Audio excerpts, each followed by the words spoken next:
Up on a mountain, when no one was around, God had given them the 10 Commandments. But let me ask you this. When they were sitting around making this shit up, why did they pick 10? Why 10? Why not 9 or 11? I'll tell you why. Because 10 sounds official. 10 sounds important. They knew if it was 11, people wouldn't take it seriously. So what, are you kidding me? The 11 Commandments? Get the fuck out of here. But 10 sounds important. 10 is the basis for the decimal system. It's a decade. It's a psychologically satisfying number. The top 10, the 10 most wanted, the 10 best dressed. So having 10 commandments was really a marketing decision. And to me, it's clearly a bullshit list. It's a political document artificially inflated to sell better.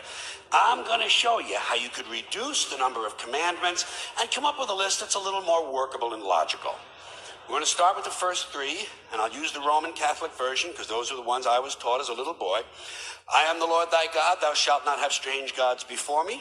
Thou shalt not take the name of the Lord thy God in vain. Thou shalt keep holy the Sabbath. Right off the bat, the first 3, pure bullshit.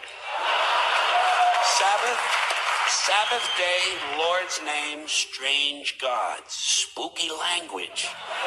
Spooky language designed to scare and control primitive people.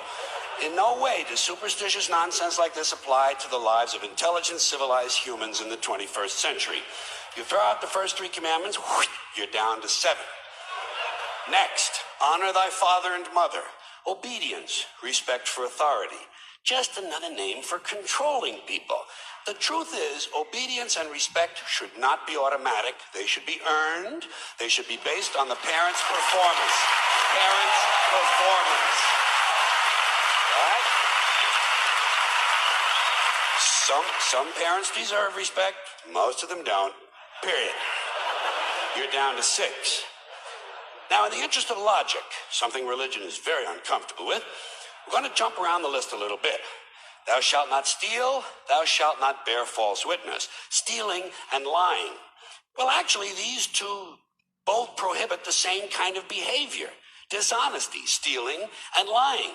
So you don't need 2 of them. Instead, you combine them and you call it thou shalt not be dishonest. And suddenly, you're down to 5. And as long as we're combining, I have 2 others that belong together. Thou shalt not commit adultery. Thou shalt not covet thy neighbor's wife. Once again, these 2 prohibit the same kind of behavior. In this case, marital infidelity. The difference is coveting takes place in the mind. And I don't think you should outlaw fantasizing about someone else's wife. Otherwise, what's a guy going to think about when he's waxing his carrot? But marital fidelity is a good idea, so we're going to keep the idea and call this one, thou shalt not be unfaithful. And suddenly, we're down to 4. But when you think about it, honesty and fidelity are really part of the same overall value. So in truth, you could combine the 2 honesty commandments with the 2 fidelity commandments and give them simpler language, positive language instead of negative, and call the whole thing, thou shalt always be honest and faithful. And we're down to 3. Thou shalt, they're going away fast. Thou shalt not covet thy neighbor's goods. This one is just plain fucking stupid. Coveting your neighbor's goods is what keeps the economy going. All right? Your neighbor gets a vibrator that plays "Oh Come All Ye Faithful." You want to get one too. Coveting creates jobs. Leave it alone.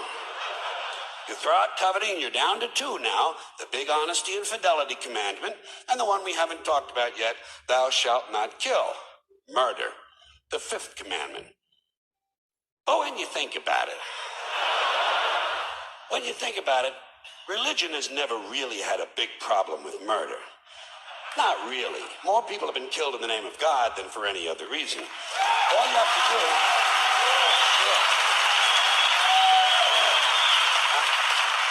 All you have to do is look at Northern Ireland, the Middle East, Kashmir, the Inquisition, the Crusades, and the World Trade Center to see how seriously the religious folks take thou shalt not kill. The more devout they are, the more they see murder as being negotiable. It's negotiable. No, it depends. It depends. It depends on who's doing the killing and who's getting killed. So, with all of this in mind, I leave you with revised list of the 2 commandments. Thou shalt always be honest and faithful to the provider of thy nookie. And thou shalt try real hard not to kill anyone, or else they pray to a different invisible man from the one you pray to. 2 is all you need. Moses could have carried him down the hill in his fucking pocket. And if they had a list like that, I wouldn't mind those folks in Alabama putting it up on the courthouse wall. As long as they included one additional commandment, thou shalt keep thy religion to thyself.